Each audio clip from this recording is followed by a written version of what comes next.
Hello and welcome back everyone. आप सभी लोगों का स्वागत है लेक्चर नंबर 3 में।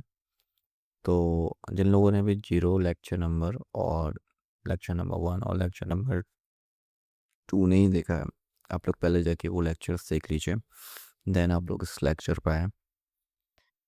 तो इस लेक्चर की शुरुआत करते हुए आज मैं ये बताने वाला हूँ कि आप अपने बायस कैसे क्रिएट कर सकते हो, और मतलब कौन सा एफ आपके लिए काम करेगा, कौन सा हाई एंड लो आपके लिए काम करेगा। ठीक है, ये चीज़ें आज मैं बताने वाला हूँ।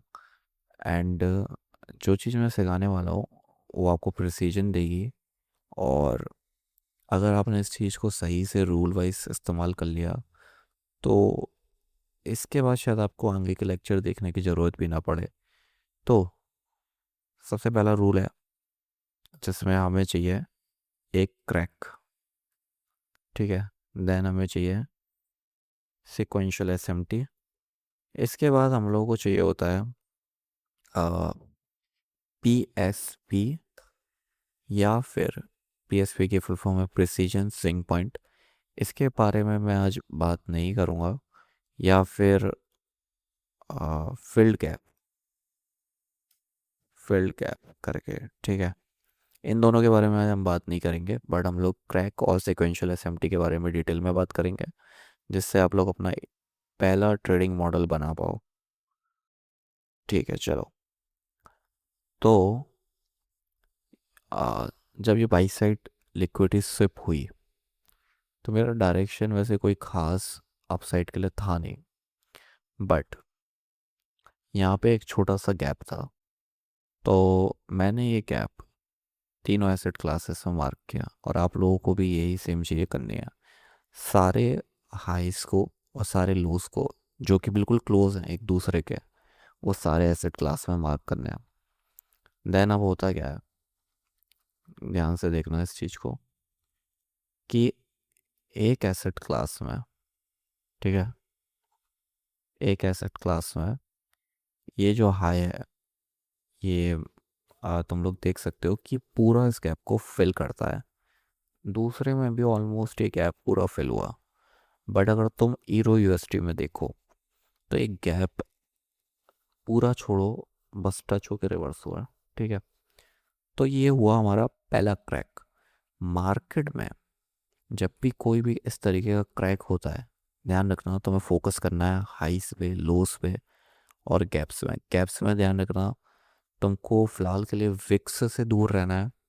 तुम लोग फेयर वैल्यू गैप को यूज़ कर सकते हो, तुम लोग बैलेंस प्राइस रेंज को यूज़ कर सकते हो, तुम लोग न्यू वीक और न्यू डे गैप्स को यूज़ कर सकते हो, बस फिलहाल के लिए। तो मेरी कोई ख़ास डायरेक्शन वैसे भी सेल में नहीं थी, तो ये क्रैक हुआ। देन मैंने यहाँ पे सोचा कि डेमो में एक ट्रेड एग्जीक्यूट करके देखते हैं। तो मेरे को चाहिए थी एक सिक्वेंशियल एसएमटी। तो मैंने 5 मिनट पे गया और 90 मिनट की साइकिल पर मैंने सिक्वेंशियल एसएमटी फाइंड आउट करने का सोचा। ठीक है, तो यहाँ पर हुई सिक्वेंशियल एसएमटी। ठीक है, यहाँ हुई सिक्वेंशियल एसएमटी। अगर तुम ध्यान से देखो तो Q4, 90 मिनट का जो Q4 है, ठीक है, 90 मिनट का Q4 और 90 मिनट का Q1, इसमें ये वाला हाई Q4 में बना और Q1 में यहाँ पे एसएमटी हुई। लेकिन यहाँ पे अगर हम लोग देखें तो Q4 का हाई जो बना, Q4 Q1 ने इसका हाई लिया नहीं। तो अब क्या हुआ कि यहाँ पे एक क्रैक हो गया। अब प्रेसिजन स्विंग पॉइंट क्या होता है वो भी मैं तुम लोग को चाहूँ तो अभी बता सकता हूँ, लेकिन मैं चाहता हूँ कि धीरे धीरे करके सीखो, जिससे कि तुम लोग को ज़्यादा कन्फ्यूज़न ना हो। तो मैंने उसका वेट करने का, बनने का वेट किया और एसएमटी फिल का वेट किया। ठीक है, बट ठीक है, वो डिटेल में बाद में बताएंगे। तो मैं क्या, 1 मिनट पर, तो अब हम लोग ईरो यूएसटी को खोल लेते हैं, क्योंकि अब हमें मालूम है कि दो चीज़ें हो चुकी हैं प्राइस में। पहला, एक क्रैक हो चुका है, दूसरा एक सिक्वेंशियल एसएमटी मिल चुकी है। और अगर हमें दो सिक्वेंशियल एसएमटी मिले तो और बेस्ट होता है वैसे, बट ठीक है, कोई बात नहीं। तो हम लोग आ जाते हैं अपने हीरो यूएसडी पे।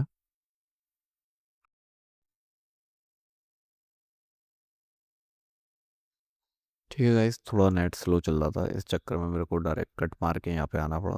तो ये वही टाइम है जहाँ पे अभी मैंने आप लोगों को एक सिक्वेंशियल एसएमटी दिखाई। तो देन मैं यहाँ पे एंटर हुआ। ठीक है, जब एसएमटी फिल हुआ तो मैं यहाँ एंटर हुआ। फिर स्टॉप लॉस किया यहाँ पर। ठीक है, इस कैंडल की बॉडी के ऊपर। ठीक है, और मेरा जो ओरिजिनल टारगेट था वो था यहाँ पर नीचे की तरफ। ये मेरे 10 सेकंड्स के एग्जीक्यूशंस है, और भी शायद पीछे कहीं पे होंगे, ध्यान नहीं मेरे को, छोड़ते हैं उसको। बट मैंने यहाँ पे ट्रेड एग्जीक्यूट किया। एंड जैसे ये स्विंग हाई फॉर्म हुआ, ये लो ब्रेक हुआ, मेरा stop loss almost break even हो गया इस स्विंग के हाई। देन प्राइस गया नीचे। तो ऑलमोस्ट मेरे को 1:5 मिल रहा था, लेकिन एक डेमो ट्रेड था, क्योंकि जस्ट मुझे शो करना था कि ये मेरे लिए कितना आसान है और करना प्राइस में बार बार। तो मैंने इसको डेमो ट्रेड में करा पहले। और टाइम भी कोई ख़ास नहीं था, तो मैं चाहता नहीं था कि मैं अपने पर्सनल अकाउंट में कोई भी ट्रेड मारूं उस टाइम पे। तो अगर ये मेरा पर्सनल अकाउंट होता या मेरा कोई फंडेड अकाउंट होता तो मेरे को ऑलमोस्ट 5 RR यहीं पे मिल रहा था। ठीक है, तो यहाँ पे मैं बुक कर सकता था, बट नहीं, मैंने ब्रेक इवन कर दिया था ऑलमोस्ट इस हाई के ऊपर, और यहाँ पे आके मेरा ब्रेक इवन हिट हो गया, क्योंकि प्राइस लो प्रोबेबिलिटी था। बट एक क्रैक यहाँ हुआ। ठीक है, हमारा फेयर वैल्यू गैप तुम लोगों ने देखा, इतना लो प्रोबेबिलिटी होने के बावजूद भी वर्क किया।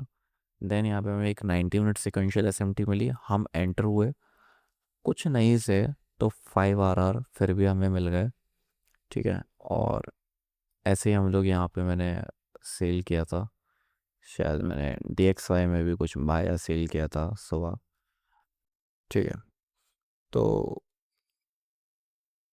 अभी हम लोग बात करते हैं कि जैसे मैंने अभी तुम लोगों को बताया कि ये फेयर वैल्यू गैप इतना वैलिड भी नहीं था, लेकिन उसके बावजूद एक क्रैक और दूसरा सिक्वेंशियल एसएमटी के चक्कर में मेरे को ऑलमोस्ट 5 RR का प्रॉफिट हुआ। ठीक है, अगर ये तुम्हारा फंडेड अकाउंट होता तो पहला फेस एक ही ट्रेड में पास।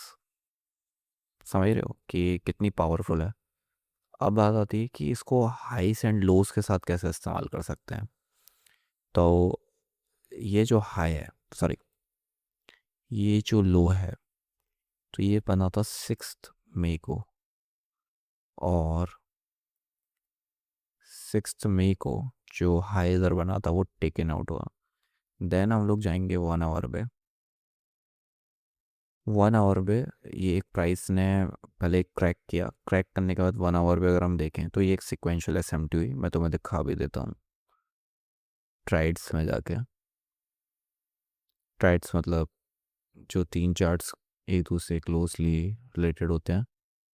ठीक है, तो यहाँ पर अगर हम लोग ध्यान से देखें, ब्रिटिश पाउंड को मैं यहाँ पे हटा देता हूँ, सॉरी, यहाँ पर DXY लगा लेते हैं हम। ठीक है, तो ये जो हमारा हाई है, ये जो हमारा लो है, ये ब्रोक नहीं हुए, और इधर भी ऑलमोस्ट ब्रोक नहीं हुए। ठीक है, बच गए, लेकिन यहाँ पे ब्रोक हो गया, और ऊपर से प्राइस का एक क्रैक था यहाँ पर, इसने ये वाला जो हाई है वो भी लिया। ठीक है, अब ये एक्चुअल में ये जो हाई है वो हम चलते हैं मंथली साइकिल को देखने के लिए एक दफ़ा। ठीक है, तो मंथली साइकिल का जो Q1 था ये उसका हाई था, और ये ब्रेक हुआ। बट हमें चाहिए थी 4 आवर की क्लोजिंग, जो कि मार्केट ने हमें नहीं दी। तो इसका मतलब ये था कि ये जो ये जो चीज़ हुई है, इसको हम लोग बोलते हैं हिडन सिक्वेंशियल एसएमटी। बट देखो, तुम लोगों को इतना मैं कंफ्यूज नहीं करना चाहता। तो ये हिडन सिक्वेंशियल एसएमटी जो है, इसमें विक्स गायब हो गई, लेकिन अगर तुम बॉडीज देखो तो ये एक सिक्वेंशियल एसएमटी हो गई। बट इस पे हम लोग फोकस नहीं करेंगे, क्योंकि अगर तुम इस पे फोकस करोगे तो तुम बहुत ज़्यादा कंफ्यूज हो जाओगे और मैं नहीं चाहता कि तुम लोग इतना कंफ्यूज हो। तो सिंपल समझो, प्राइस में एक क्रैक हुआ, ठीक है, और फिर हुई सिक्वेंशियल एसएमटी 1 आवर पे। और 1 आवर पे जब सिक्वेंशियल एसएमटी हुई तो उसके बाद यहाँ पर तुम लोगों ने एंट्री प्लान करी, स्टॉप लॉस के ऊपर, टारगेट डाउन साइड की लिक्विडिटी, सिंपल। या कोई गैप्स पे मैं सजेस्ट करूँगा कि अपना पहला पार्सल हमेशा एक स्विंग लो पर डाल दो, और दूसरा अपना पार्सल इधर कहीं पे डालो या किसी गैप पे डाल दो, ठीक है। तो आज की वीडियो के लिए इतना ही, जिसके अंदर आज मैंने तुम लोगों को बताया कि जब भी तुम कोई भी फेयर वैल्यू गैप या फिर कोई भी हाई लो मार्क करोगे तो अब तुम्हें पता रहेंगे कि वो हाई प्रोबेबिलिटी कितने हैं, क्योंकि उसमें एक क्रैक होगा, देन तुम्हें एक सिक्वेंशियल एसएमटी चाहिए, और बस तुम्हें फिर एंट्री लेनी है और अपना स्टॉप लॉस और टीपी को काम करने देना है। एक चीज़ मैं चाहूँगा कि तुम लोग ध्यान रखो कि बहुत पावरफुल चीज़ है, तो इसका इस्तेमाल तुम ज़रूर करो। और मैं ये भी चाहता हूँ साथ ही साथ कि तुम लोग इसकी प्रैक्टिस करो अपने डेमो ट्रेड्स में जाके, ठीक है। आज भी मैं भी प्रैक्टिस करता हूँ, ये चीज़ ध्यान रखना। तो मैं चाहूँगा कि तुम लोग भी प्रैक्टिस करो इस चीज़ की, और जितना ज़्यादा प्रैक्टिस करोगे उतना ज़्यादा परफेक्ट होते जाओगे। इसके अलावा तुम्हें शायद मेरे से कुछ और नहीं चाहिए, तुम्हें शायद ट्रू ओपन्स की नॉलेज भी नहीं चाहिए, ठीक है। तुम्हें शायद इसके बाद पीएसपी की नॉलेज नहीं चाहिए, और भी इंटर मार्केट सिक्वेंशियल एसएमटीज की भी नॉलेज नहीं चाहिए। और मैं तुम्हें फालतू नॉलेज नहीं देने वाला, जो चीज़ काम की है भी नहीं मैं नहीं दूंगा। मतलब कुछ लोगों को ये चीज़ अभी क्लिक नहीं होगी, लेकिन धीरे धीरे करके हो जाएगी। तो हो सकता है कि मैं क्वार्टरली थ्योरी पे ज़्यादा लेक्चर्स नहीं भी बनाऊँ, बट मैं जितने बनाऊंगा मैं बस चाहता हूँ कि तुम लोग इन सब चीज़ों को सीख के प्रॉफिटेबल हो जाओ, बस और कुछ नहीं। तो ठीक है, आज की वीडियो के लिए इतना ही। तो मिलेंगे नेक्स्ट लेक्चर में।